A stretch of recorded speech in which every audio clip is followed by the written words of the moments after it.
SharePoint collapsible sections.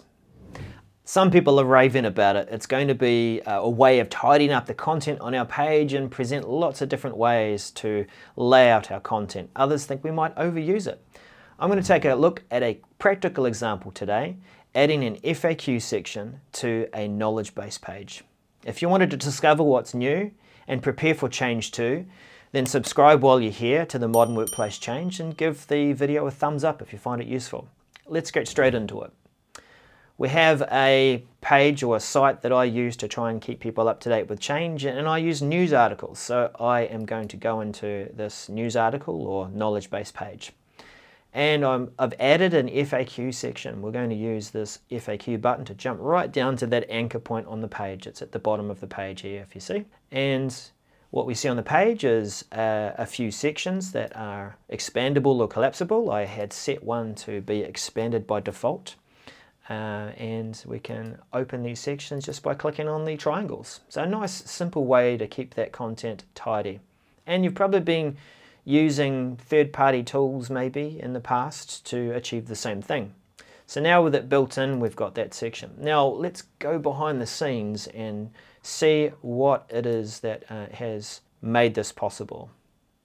If we go and edit our page, let's scroll on down to our section. What I've done to begin with is I have added a single column section right across the page that allows me to create a heading for the frequently asked questions at the bottom of my KB article. And then every other section after that is what could be collapsed or expanded.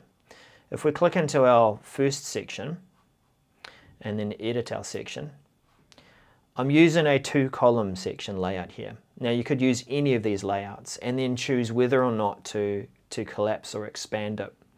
So I've also chosen to shade it, and that helps to separate the content and show that it's a list of frequently asked questions.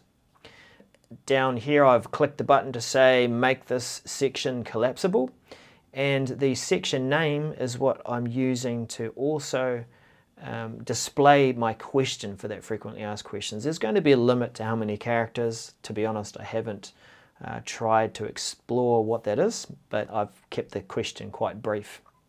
And in this case, for this section, it will be a default state of being collapsed.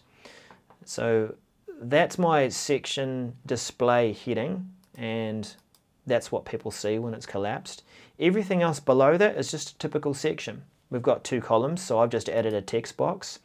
I'm using heading 3 for the answer, and I've just got my quick answer there. And on my second column, I'm just using an image to help illustrate the answer for that. Similarly down here in my second section, this one is using the white background. So let's go back into our edit section mode. It's using a white background, so it's alternating between colors and making it easier to see. It is a collapsible section. Again, I've used the section display name to answer to ask the question. And in this case, I have used the default of expand, so that when the page loads, that is going to be expanded and you can see the content within that section.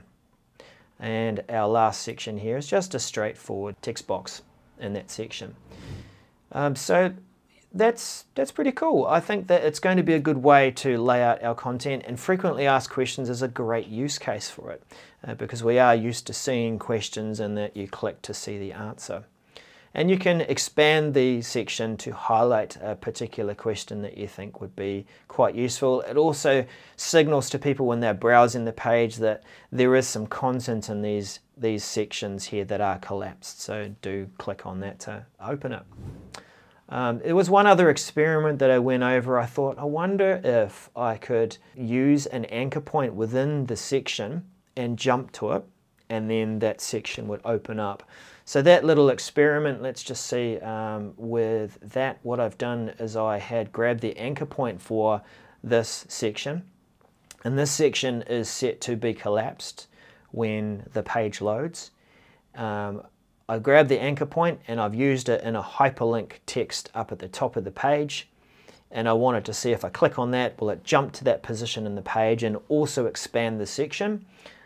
So let's update that and we'll go back to the top of our page and see if that works. This is the area that I have grabbed the hyperlink. All I've done is right-clicked on that anchor point and copied the link address.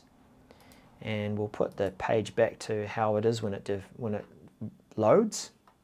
And this is my text that I've hyperlinked. And will it jump to that position in the section? No. You probably heard the click. So sadly, it doesn't jump to content within that section if it's collapsed. But what about if it is expanded? So if I expand the content in this section and the anchor point is now visible on the page, will it work for expanded sections? Let's click on that, and yes, it does. It jumps to the page position where I have the anchor point. So if you want to use that combination of expanding content by default and creating an anchor point so that you can get people to jump directly to a particular question that you want to highlight, then this is one way to do it. I would like to see though that it would jump to that section and also expand the section. So that's just my opinion. But let me know what you think, if this is a useful piece of content to you. Also share some of the ways that you are using expanded sections or collapsible sections in SharePoint. And you know where to find me. You know what to do. We'll see you again soon. Bye for now.